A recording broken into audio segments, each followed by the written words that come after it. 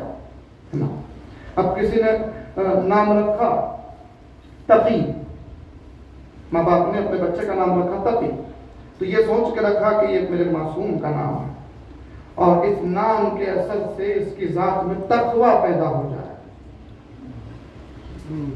تو نام رکھا جاتا ہے، ماں باپ نام رکھتے ہیں تاکہ اس کے اندر اس نام کا اثر آئے۔ تو یہ بات ہم کو سمجھنی ہوگی، اور آج کل کے فیشنیبل ناموں سے دور ہونا ہوگا۔ عجیب و غریب نام رکھے جا رہے ہیں اور اچھے اچھے نام بگاڑے جا رہے ہیں، دوستانے میں، ماحول میں اچھے ناموں کو بگاڑا جا رہا ہے۔ کسی کا کچھ نام رکھ دیا، مشہور کر دیا، چلیے پوری دنیا اسے وہی نام سے پکار رہی ہے، اصلی نام اس کا کدھر چلے گیا پتہ نہیں۔ تو نام اچھے انداز میں پکارنا نیک اخلاق، اچھے انداز میں کسی کا نام لینا نیک اخلاق، اچھے اخلاق، اور اہل بیت کے گھرانے کے ناموں پہ نام رکھنا یہ درست طریقہ ہے تاکہ اثر۔ مگر یہ پوری دنیا کے لیے ہے کہ نام رکھا جائے تو نام کی تاثیر اس میں ہو، یہ پوری دنیا کے لیے ہے، خانوادہ تطہیر کے لیے نہیں ہے، یہ اہل بیت کے لیے معاملہ نہیں ہے، بلکہ وہاں بالکل برعکس نظر آئے گا۔ برعکس کیسے نظر آئے گا؟ وہاں جو بھی دنیا میں آیا تو دنیا میں آتے ہی پہلے اسے دیکھا جائے گا کہ اس میں کیا اثرات، اس میں کیا تاثیر ہے، اس میں کیا کمالات ہیں، ان کمالات کو پیش نظر رکھتے ہوئے اس کا نام رکھا جائے گا۔ اور کیا واضح فرق سمجھ میں آیا؟ ہمارے لیے ہم جو نام رکھتے ہیں تاکہ وہ نام کا اثر ہو، اس گھرانے میں نام رکھا جاتا ہے تاکہ وہ جو اس کے اندر کمالات ہیں اس کمالات کا اظہار اس نام کے ذریعے ہو جائے۔ بالکل برعکس معاملہ ہے۔ تو اب نام پہ غور کریں۔ مسلم، تاریخ میں ایک روایت ملتی ہے کہ جہاں پر مسلم ابن عقیل کا نام رکھنے والے خود رسالت معاذ ہیں،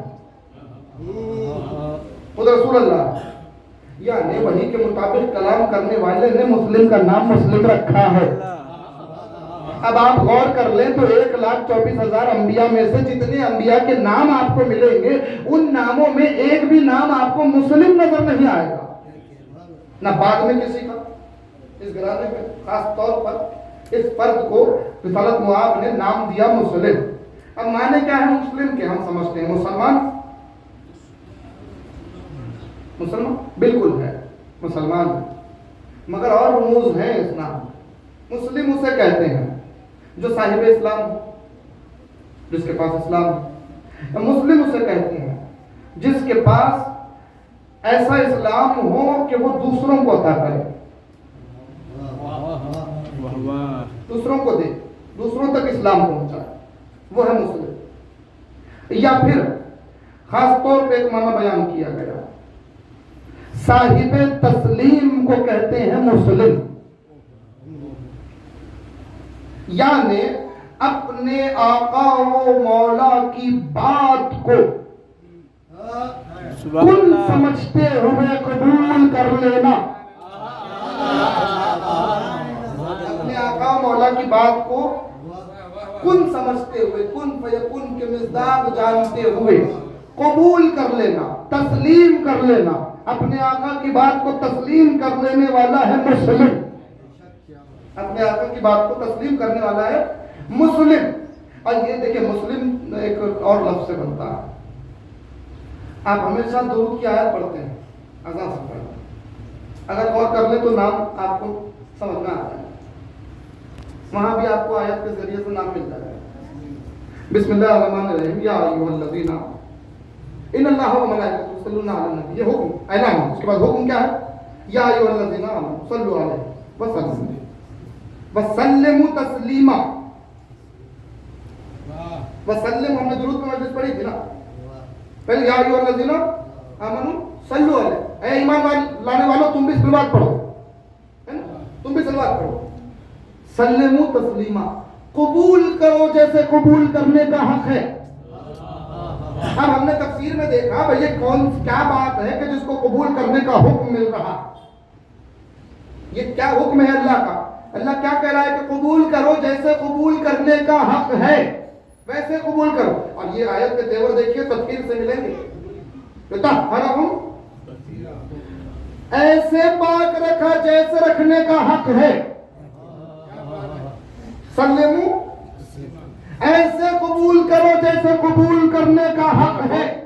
جب پوچھا گیا معصوم سے کہ یہ درود والی آیت ہے, درود کا حکم ملا, اس کے بعد یہ کون سی بات ہے جس کو قبول کرنے کا حکم دیا جا رہا ہے؟ اور ایسے قبول کرنے کا, صرف قبول نہیں کرنا, ایسے قبول کرنا ہے جیسے قبول کرنے کا حق ہے. تو معصوم نے فرمایا درود کے اعلان کے بعد, درود کے حکم کے بعد خداوند عالم نے علی کی ولایت کی طرف اشارہ کر کے کہا کہ علی کی ولایت کو ایسے قبول کرو جیسے قبول کرنے کا حق ہے.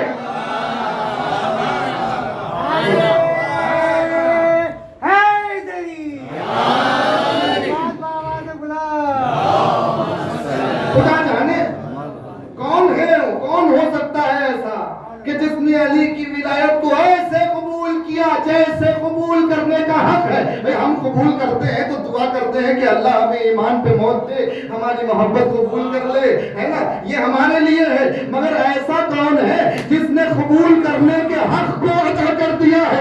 اللہ اکبر. اب محمد نام رکھ رہے ہیں اخیر کے باتوں کا کہ یہ مسلم ہے, ایسا قبول کرنے والا جس نے قبول کرنے کے حق کو ادا کر.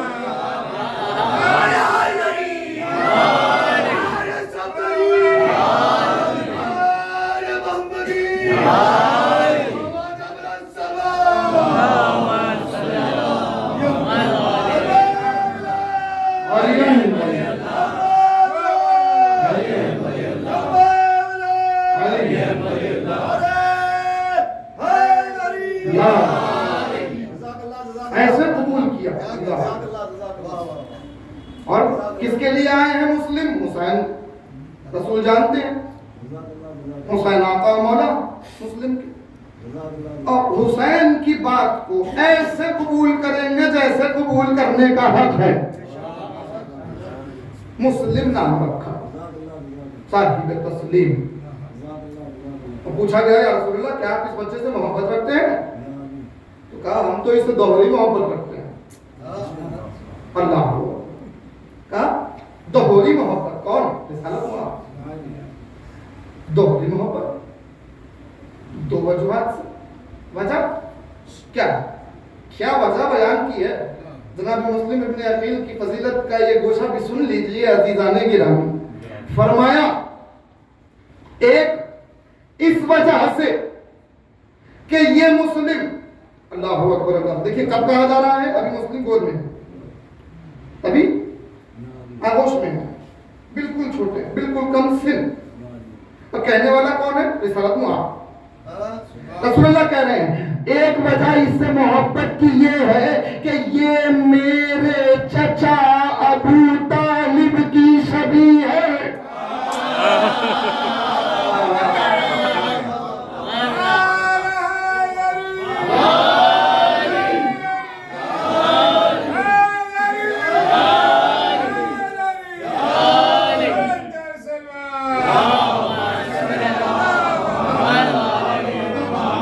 یہ میرے چچا ابو طالب کی شبیہ ہے. آپ نے واہ بھی کی, آپ نے سبحان اللہ بھی کہا, آپ خوش بھی ہوئے, آپ کے ہونٹوں پر سرکار ابو طالب کے اس بات پر مسکراہٹ بھی آ گئی.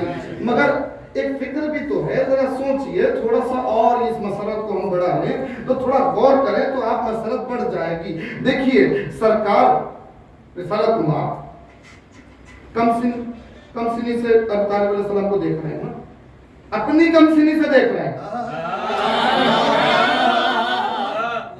اپنی کم سنی سے دیکھ رہے ہیں. جناب ابو طالب کی کم سنی نہیں دیکھی, اپنی کم سنی سے ابو طالب علیہ السلام کو دیکھ رہے تھے نا. مگر اب آغوش عقیل میں چھوٹے سے بچے کو دیکھ کے کہہ رہے ہیں کہ یہ میرے چچا ابو طالب کی شبیہ ہے. تو اس جملے میں رسالت معاذ نے دو باتیں ثابت کر دی. پہلی بات یہ کہ ہماری محبت اپنے چچا سے ابو طالب سے کتنی ہے. دوسری بات یہ کہ ہم وہ ہیں جو چچا کو اس کیفیت میں بھی وہاں سے دیکھ رہے تھے.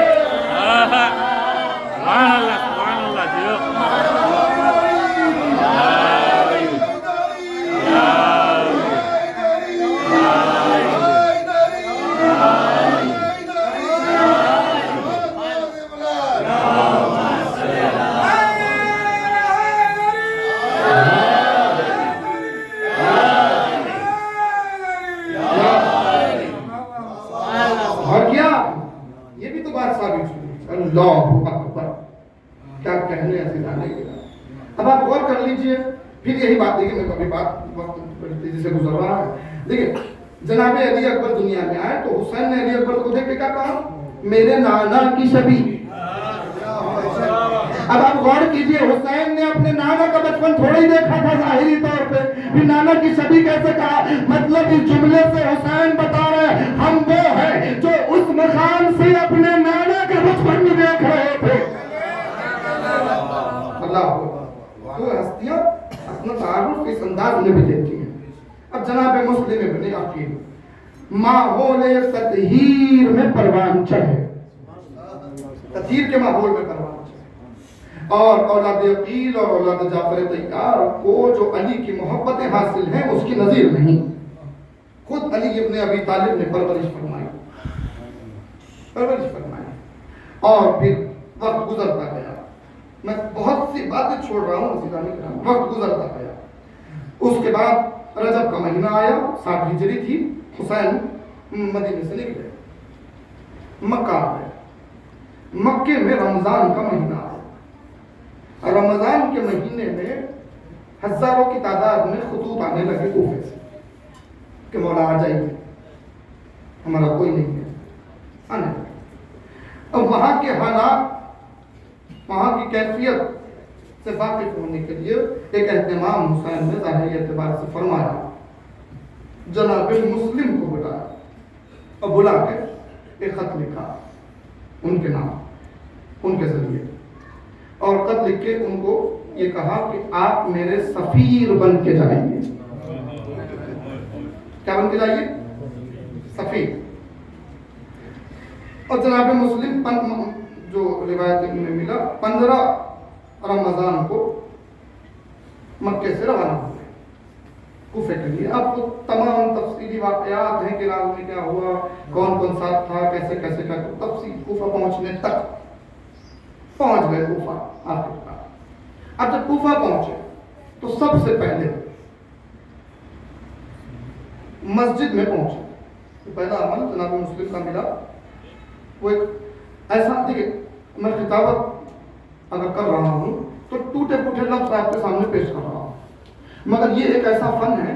اب میں اپنی منزل پہ آ رہا ہوں. میں نے موضوع یہی بنایا تھا کہ خطبہ جو ہوتا ہے, خطبہ عربی دور میں یا پوری دنیا میں خطبے کے بہت معنی ہیں, بہت انداز میں خطبہ سمجھتے ہیں لوگ, اور خطبے کی بڑی اہمیت ہے.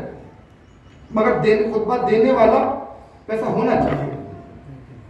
ہر کسی کے پاس بولنے کا فن نہیں ہوتا, زبان تو ہوتی ہے, بولنے کا فن نہیں ہوتا. بہت سے ایسے ہوتے ہیں کہ علم تو بہت ہوتا ہے پھر بھی بولنے کا فن نہیں ہوتا. علم تو بہت ہوتا ہے, خطابت کا فن نہیں ہوتا. یہ خطابت کا فن ایک الگ شے ہے جو ہمارے پاس موجود نہیں ہے. ہم تو ٹوٹے پھوٹے کچھ لفظ بول لیتے ہیں. مگر عرب کو اپنی خطابت پر بڑا ناز تھا. جب وہ خطاب کرتے تھے تو ان کی خطابت میں جو فصاحت اور بلاغت ہوتی تھی ان کو اپنے خطبوں پر بڑا ناز ہوتا تھا. اور جو فصیح اور بلیغ خطبہ دینے والے ہوتے تھے ان کے خطبے سننے کے لیے بہت سے لوگ جمع ہو جاتے تھے. وہی وہ خطبہ دینے والے. اس عمل کو, خطبے اس عمل کو بھی اگر آپ دیکھ لیں تو خانوادہ اہل بیت چونکہ وارثان تطہیر ہیں, چونکہ منبع ہدایت ہیں, تو اس گھرانے میں خطبے اس طریقے سے ملیں گے آپ کو کہ بڑے سے بڑے فصیح اور بلیغ خطبے دینے والے بھی تنگ ہو جائیں ان کے خطبے سن کر. فصیح و بلیغ خطبے دینے والے جہاں لوگ ان کے خطبے سننے آتے تو ایسے لوگ بھی جن کا خطبہ سننے جائیں وہ ہیں افراد اہل بیت. اس گھرانے کے بچے بچے کے پاس وہ خطبہ دینے کا فن اللہ اکبر. تو اب جناب مسلم نے مسجد میں جا کر کوفے کی خطبہ دیا. خطبہ دیا, ہم دو خطبوں کا ذکر کر رہے ہیں نا, مختصر کر کے عرض کرتا ہوں. جناب مسلم نے خطبہ دیا. اب خطبہ سنیے, چند جملے ترجمے کے. خطبہ سنیے, بہت کم عرض ہوتا ہے, نہیں عرض ہوتا ہے ہمارے درمیان. مسجد میں گئے, لوگ جمع ہوئے. خطبہ کون دینے والا ہے؟